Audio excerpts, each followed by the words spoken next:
A ver, ¿dónde coño está el cabo Castro? Está cogiendo sendas para el teniente coronel. ¿Usted qué se piensa? ¿Que estamos aquí de excursión? Una buena mula. ¿Te la vas a quedar? Tú estás loco, Juanillo. ¿Tú no sabes lo bien que nos puede venir esta mula después de la guerra?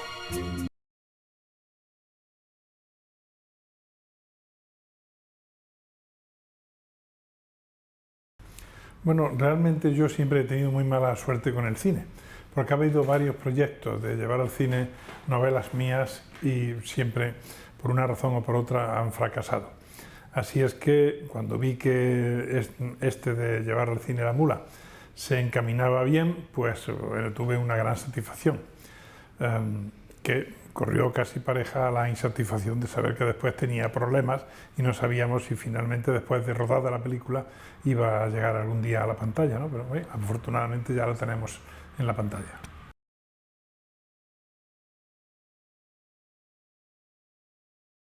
Bueno, son dos lenguajes completamente distintos, ¿no? Yo, como gran aficionado que soy al cine, lo sé y lo asumo. Entonces yo pienso que hay un lenguaje que es el lenguaje específicamente de la novela y otro que es el del cine. Nunca intenté llevar el lenguaje de la novela al cine. En eso estuvimos completamente de acuerdo el director y yo, como co-guionista, y lo que hicimos fue simplemente revisar la novela y sacar la quinta esencia de esa historia que está en la novela y ponerla en términos cinematográficos. En ese sentido estoy muy satisfecho. Sí, sí, efectivamente hay subtramas. Siempre la novela tiene una gran riqueza de subtramas que hemos tenido que podar para que fuese en la película. Hay que centralizarlo todo. Tiene que haber un par de subtramas, pero no puede haber tantas como hay en la novela, porque de lo contrario saldría una película de 5 o 6 horas, ¿no? Y hay que someterlo al escrutinio de que todo quepa en 100 minutos aproximadamente, ¿no? Y entonces, efectivamente, es decir, la novela tiene su propia lectura y la película tiene la suya.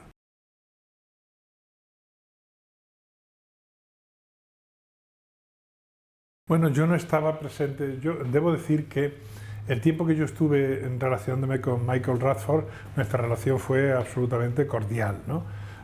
Primero en explicarle, yo fui también el asesor histórico del filme y en eso pues él era absolutamente receptivo, estuvo de acuerdo en que rodásemos en los escenarios donde ocurre la historia.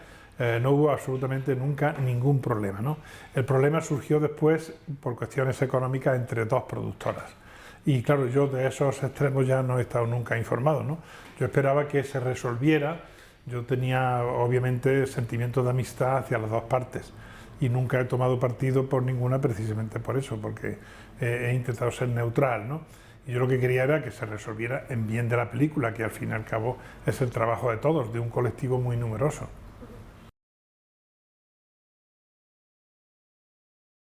No, porque a mí me parecía un director excelente, es decir que... ¿A qué me refiero cuando una vez que se fue? Sí, no, es decir, realmente él se fue cuando faltaba un par de días de rodaje.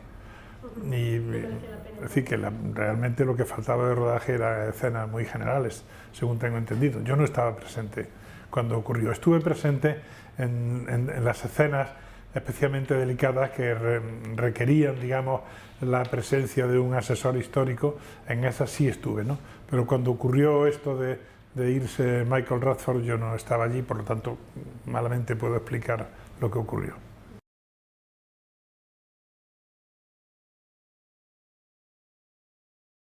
Bueno, yo diría que el cine español no incide excesivamente en la guerra civil. Si nos fijamos comparativamente en el número de películas que se producen y de esas películas cuántas tratan de la guerra civil, nos damos cuenta de que son menos de las que se producen en el cine internacional que traten, por ejemplo, de temas de la guerra mundial, o si nos fijamos en los americanos explotan todavía, y muy recientemente, su guerra de secesión, que fue su guerra civil que ocurrió hace ya 150 años.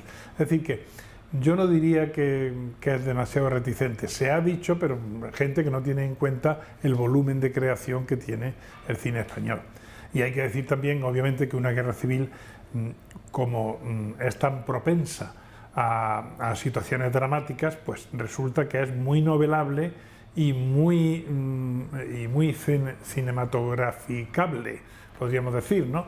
Y por lo tanto, pues yo no veo que haya exceso ninguno en eso, ¿no? En lo que quizás sí ha habido exceso es en que se han hecho películas panfletarias, de un signo o de otro. Películas maniqueas donde unos eran muy buenos y otros eran muy malos, y que eso no responde en absoluto a la realidad. Últimamente ya hay un movimiento de historiadores que empiezan a considerar la existencia de una tercera España, no las dos Españas machadianas enfrentadas, sino una tercera España de la gente que de pronto se vio implicada en aquella guerra civil sin comerlo ni beberlo, ¿no? Y quizá uno de los que está subrayando esto es un gran historiador y también un buen amigo mío, Paul Preston, y creo que en ese camino también hay que investigar algo, ¿no? En el hecho de que hay mucha gente que participó en la guerra civil y realmente estuvo en el bando donde le tocó por accidente, no por otra cosa, un accidente meramente geográfico.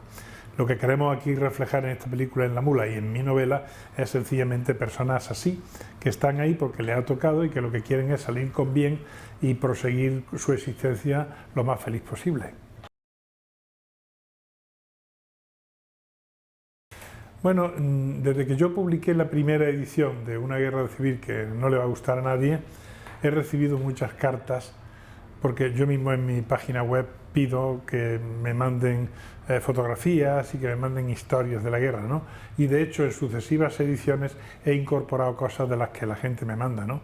Entonces digamos que eso de algún modo me ha valido para sondear un poco cuál es el espíritu de la gente en torno a eso. Pues todo el mundo tiene un padre o un abuelo que hizo la guerra y que cuenta historias tan sencillas y tan entrañables como las que cuenta la película La Mula. Bueno, yo me siento muy honrado de que mi película o mi novela se compare con algo de Berlanga, que es una persona que yo creo que es un cineasta máximo al que admiro muchísimo, ¿no? Y efectivamente, claro, es comparable, hay algo, y es que hay una película que se titula La vaquilla, que es el nombre de un animal, y esta se titula La mula, y es un nombre de otro. En las dos películas aparecen soldados tal cual, no ideologizados, sino soldados sencillos, ¿no? Hasta ahí llega el parecido, ¿no? Después, claro, las películas son completamente distintas, ¿no? Aunque tienen también un hilo de humor que es muy propio, mis lectores ya conocen que todas mis obras, incluso las más serias, tienen siempre ese hilo de humor, del mismo modo que las películas de Berlanga también siempre tienen un hilo de humor, ¿no? Yo creo que eso es importante y que los españoles a veces hacemos en las situaciones más trágicas somos capaces de meter humor. Y no sé, y eso, y por lo demás también, si hablamos de Ay Carmela, pues estamos también en que es una historia entrañable dentro de la guerra, historia de gente muy humana, muy sencilla, que se ve arrastrada por el torbellino de la guerra.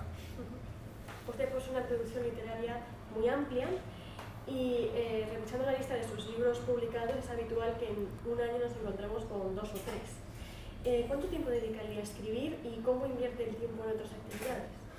Yo diría, empezando, que otras actividades prácticamente no tengo.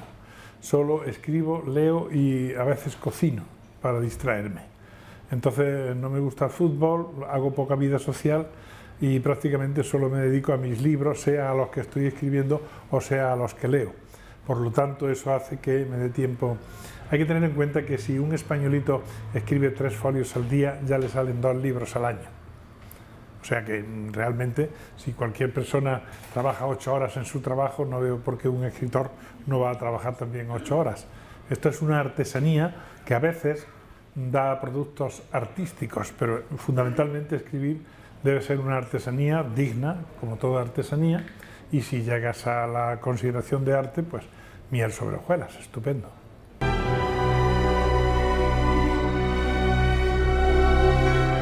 Pero que por venir nos esperan un cortijo. Es mejor que no nos veamos más. ¡Entregan a esta jodida mula! ¡Valentina! ¡Hostia, Benito! ¿Pero qué podías hacer tú aquí en medio del tomate? ¿Ah, que se me ha perdido la mula?